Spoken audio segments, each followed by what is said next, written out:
Hello everybody, the name is Lemonade Jr. and I am here with Miss Rossy. And I just want to tell you, this has been kind of a long time coming. I think, over 2 years? Ever since the first time you ever performed at Webster Hall in the Say My Name tour. Yes. That was when I first saw this, when we first met, when we first talked. And ever since then, I have just been following your endeavors ever since then to you, of course, performing at Avant-Garde Nair with Zed's Dead, opening for them. And now, this is kind of a big deal here. Your first ever EP release of Heaven's Door, and now phase 2, the end of an era. Yeah, kind of sad, but either way, it's still an incredible 6-track EP that deserves all the attention, all the love, all the appreciation that's given to you from all around, from Brownies Lemonade, Space Camp, shout out Space Camp, and everyone else on your tour. First off, the first phase sold out. Night 1, night 2, done. And I feel like for this phase 2, I expect the same results. So I'm curious to know, what is it about this 6-track EP that left such an impact, such a chord to the EM community? I'm just curious. I mean, I am just thankful it did. I obviously people listen, and I'm so thankful that they connected and feel something with my music. That's all I could ever want and more. So I mean, I don't know if what everyone felt when they listened to it, but I just hope they felt me and my music and connecting, and it seems like we all did, which is all I could hope for. And here we are doing the tour, and I get to connect with everyone in person from it, and that's just what matters and what is so cool, you know? Exactly. Yeah. And I feel like, to add on to that, maybe I feel like you already mentioned this before in one of your interviews, your past interviews, which was that you wanted a piece of work to be like the most pure, most raw, authentic self being presented in music on stage. Yeah. And I feel like Heaven's Door is most definitely that type of piece of work. So again, congratulations to that EP, but I know that the road to get to here, to get to where we are right now, has not been an easy one. I mean, how long have you been producing music for? I started in 2017. Oh. I think, but I've been DJing I've been DJing longer than I've been making music. I've been DJing for I don't even know how long it's been now. It's been so long. But then producing came after for me. So that started a little bit later. But yeah, here we are now, and it's so crazy and so cool. So 2016, I was kind of close, because in one of your first interviews, I think it was on April 2020, it said for the last 5 years she's been paying her dues. So I kept thinking to myself, okay, maybe that was the DJ Mag one, right? Right. Yeah. Okay. So I was thinking to myself, has it been almomost 10 years of Rossy? Yeah, that's where we're going. Yeah. I'm just curious to know, will there be a little celebration, a 10-year celebration of Rossy? That's a good idea. Because here's the thing, it's almost 10 years that Rossy has been born and brought into the world. So I'm thinking to myself, there has to be something maybe in the works for that, because 10 years of producing, making music, showing people that female artists can do this, and being a part of that community. That's special. It's not something that you just breeze by. This is something to be celebrated, just like this incredible EP. No, honestly, you're right. And to be fully honest, it's kind of like one of those things that is just, it sounds so corny, but it's such a part of me that I didn't even realize that it's been that long. So you just made me realize that it's been that long. Well, I do my research. I mean, how long? How much? I mean, I'm gonna say it's not the first song was made in 2015, but no, it all began with just a simple Jaws remix in November 2017, and then it just grew until you're making your singles F and U and and and also you had Happy, and then it grew into being known by so many incredible labels out there. I mentioned Brownies Lemonade, of course, but we also had Welcome Records with Bafu, that song there. We, of course, have Sable Valley with Our Own Grime, and then being featured in Sable Valley Volume 1 and 2. Two songs on Volume 2 with Causeway, and then your single on there. And then, of course, what made me fall in love with you, right off the bat, working with Juuku, Euphoria. Question, are we going to hear that tonight? No. I kind of thought so. I'm sorry. I honestly was just thinking though that I really need to work it. Oh my god, that's just Angel right there. I just got so distracted. Oh my gosh. So crazy. How ironic. Is it a coincidence? That's meant to be. It's meant to be. So meant to be. What were we saying about Euphoria? Euphoria. I need to work it back into my set because I still love that song more than anything in the world. But I love Juuku. He's such a great person, such a great producer. So that song like fully changed my life, which I absolutely like. I have it tattooed on my arm. Right, exactly. I remember that too. So can you say like that was like one of the songs that like that people can say that this is Rossy, this is who I am, or is that like more in your future works? Because is there a song like represents what Rossy is? Like ask anyone who's ever heard you, and they say, you know what? If there's only one song I can pick, I will play this to show you this is who I am. Well, I don't know. It's so hard to pick just one because I feel like so many songs represent different parts of my production and who I am as an artist. Because like when I think of like really who I am, I think of Anthem because it says it's MF Rossy. So like that's just like it's literally me. Like that song is me. But then I feel like I got so much into production with very like emotional melodic music. So songs like Euphoria or songs like Don't Say or Heaven or Octavia, like things like that are really a part of me. Like heavy arps are a big part of what I have always been as well. Right, that's amazing to hear. And speaking of Anthem, I see Anthem as almost like Hysteria 2.0. I say that I say that way because in your like when you were talking about Hysteria, you were saying that this is kind of like your introduction, like trying to make something that's both cinematic, introductory to like to your sets, and to like really show people like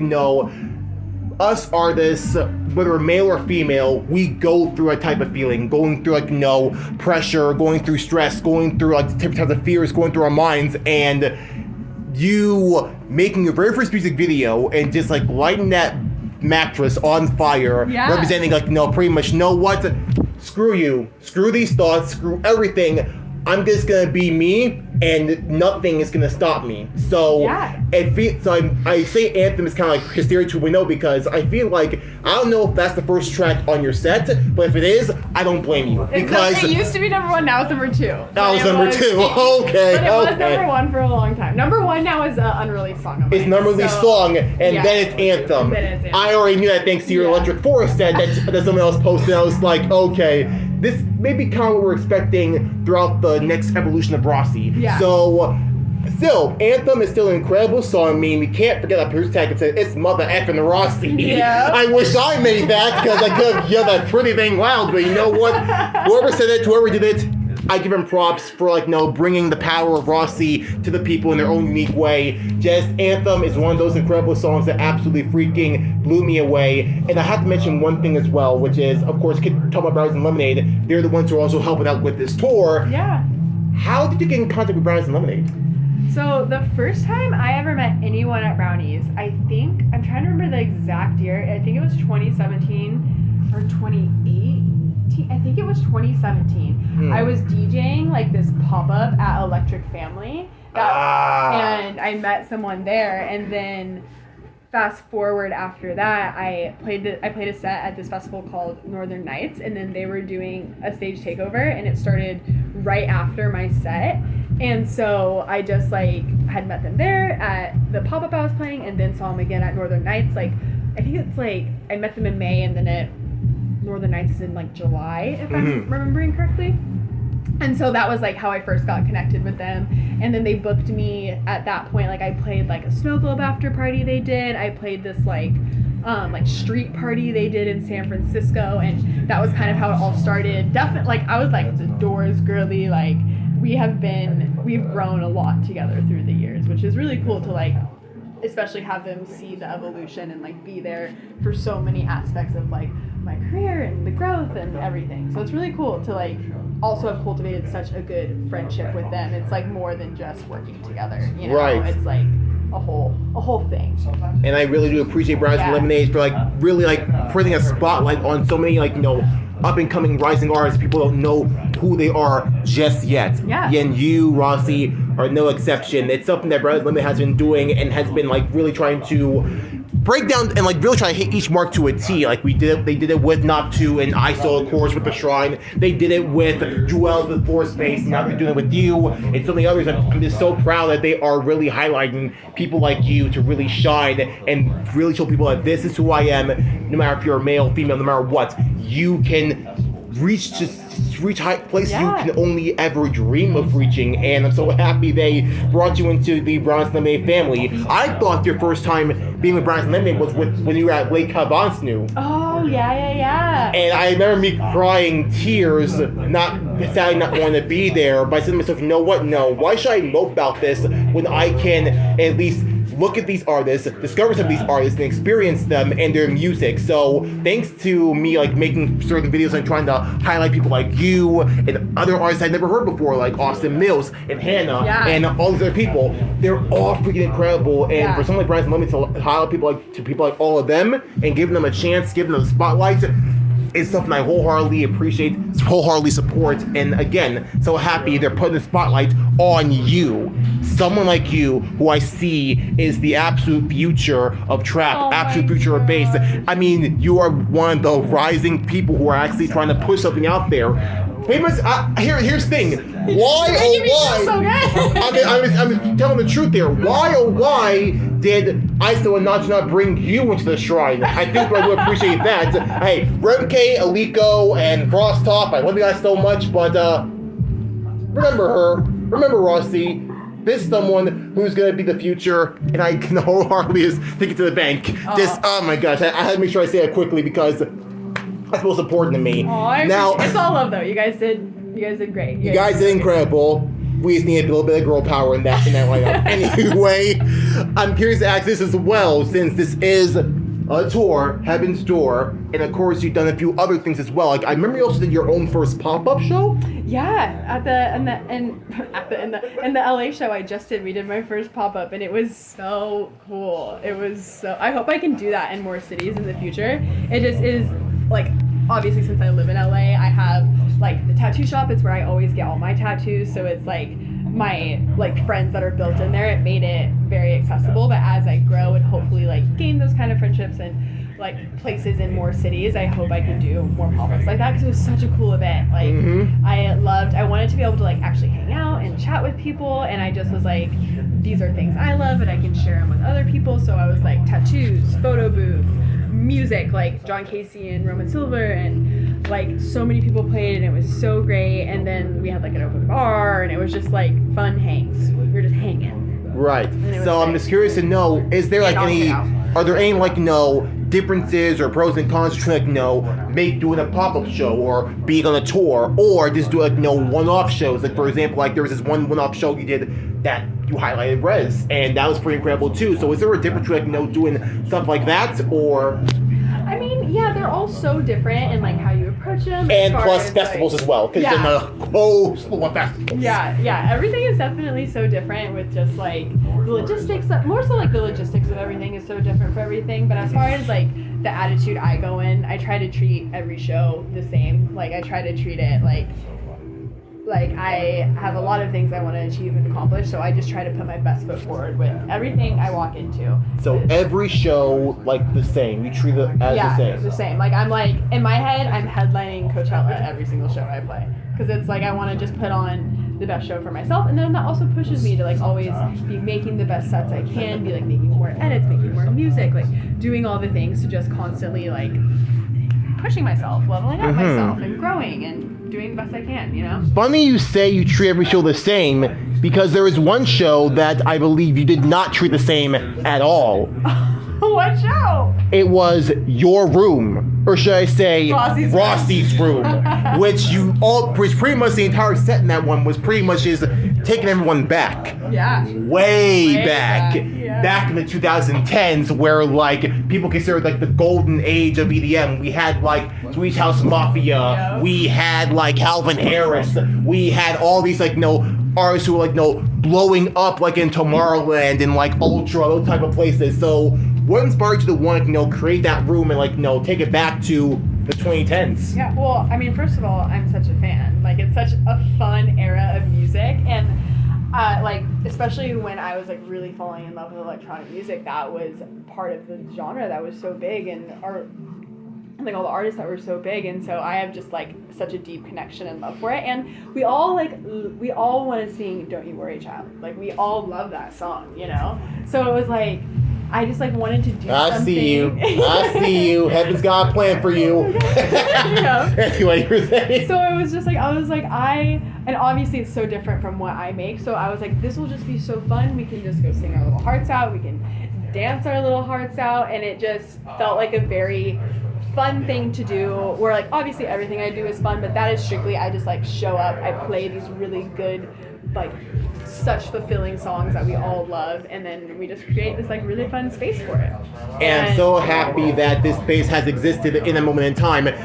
All I'm saying is that I feel like all of us deserve like a night like that for us to just go back to like, you know, a few years back and just like experience songs like those. Yeah. So I'm just wondering, will Rossie's Room come back to any other venues or such, because I feel like we could all use something like that. Room. I definitely do want to keep doing it. Like, I don't know to the extent. I'm gonna like definitely keep it more on the selective side, and it will be.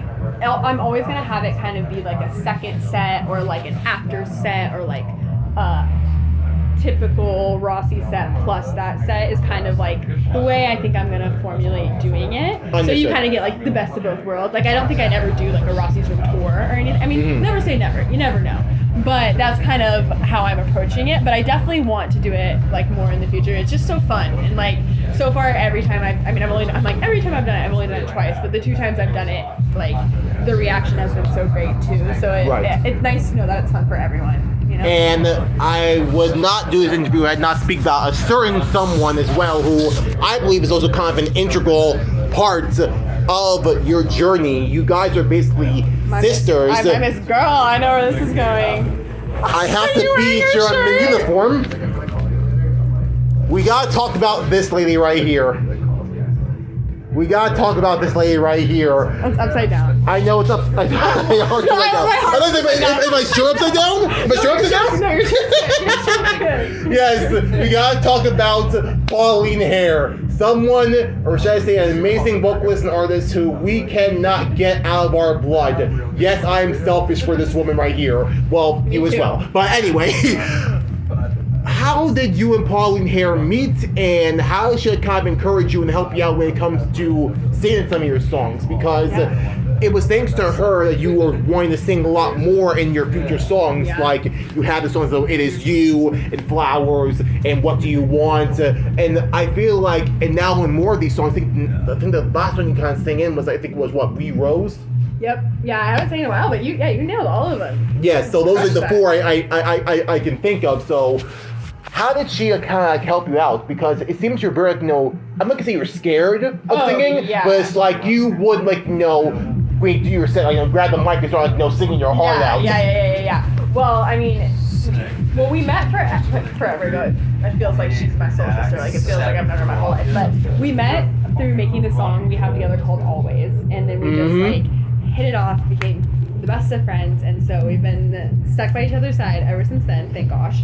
But she just is like the sweetest person, and was like, no, you can sing, like you can do it. And I was like, I don't think I can. And she's like, no, I think you can. So she kind of believes that anyone can sing. Yeah, and it's like, honestly, you definitely, especially with like Melodyne and Autotune, anyone definitely can sing a little tune. But she just is like so encouraging and so positive. So like, she was like, we're gonna get a bottle of wine, just like come over and we'll just have some fun. And that's like what we did. And then she helped me with those songs. Did you guys go to karaoke or something? No.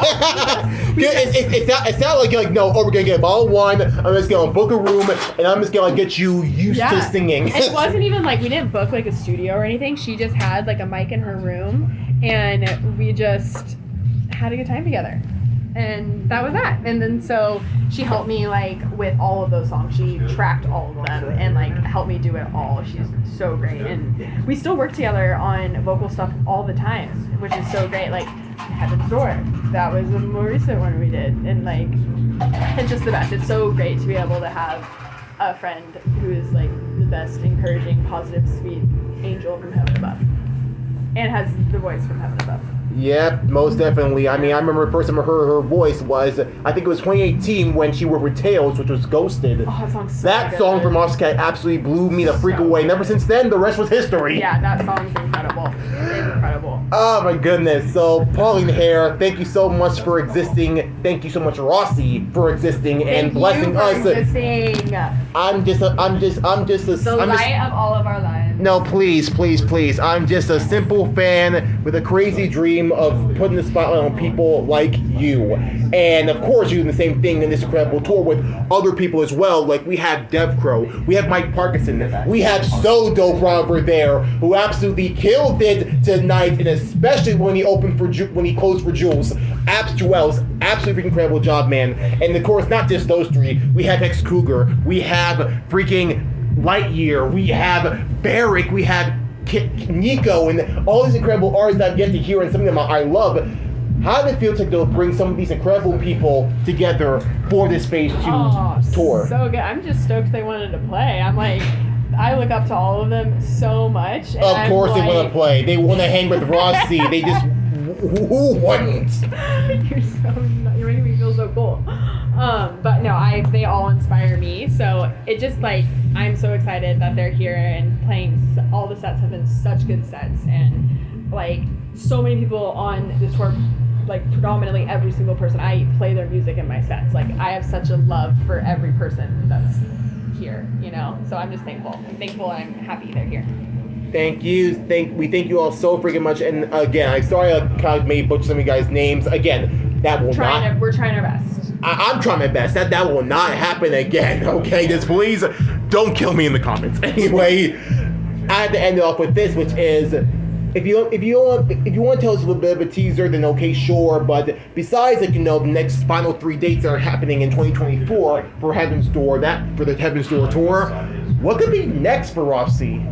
There is a lot next for me. I'm already planning into 2025 right now.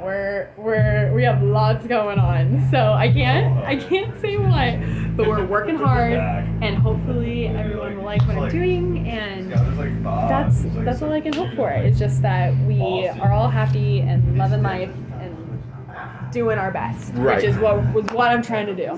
Now, will there be more singing? I'm not gonna say no.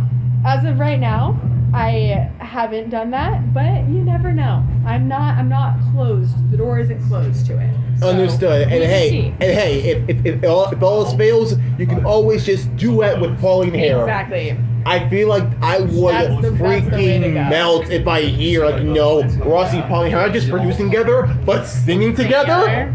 I mean, that's that. So, what are you doing? Dude, I don't know. Bring those vocals together. At least makes like if you're saying I know she sounds like an angel and you sound pretty good yourself together, I feel like I'll be ascending to heaven. Yeah. I'll be at Heaven's Door. I'll be at Heaven's Gate. Let me in. Let me into heaven thanks to Rossy. But dude, thank you so much, Rossy, for all your incredible music, all your incredible work. It's an honor, pleasure, and privilege not only to speak to you, but also be a huge freaking fan of your work ever since 2018 and beyond. It's just an absolute honor, pleasure, and privilege. And I'm just telling you right here, right now, I have such a soft spot for the female people out there who are showing us that you can do it, and you can also create such incredible music, make such incredible vocals, and you can be more than a vocalist. You can be a producer. I mean, look at Pauline Herr, look at Haley, and look at so many incredible people who have been paving the way for people like you. Like you said before in your interviews that when you first started, you were scared, you were nervous. I don't blame you. It was very, very, very male dominated. However, you still push forward. You said, why should I be afraid? I just want to make the music that I want to hear, I love to listen to. Inspired by so many artists out there, from trap to grunge to rock, that sort of thing.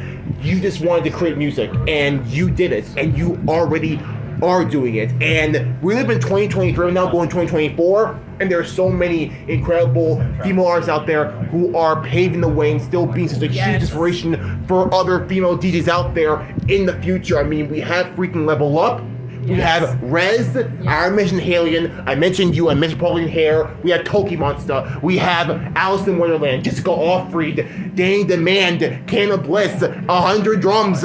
Every single woman out there, I try my best to highlight and say how proud I am of all of them, because it's not easy to try to put your foot out there on the ground and say, I can do this, and we are here, we ain't going nowhere.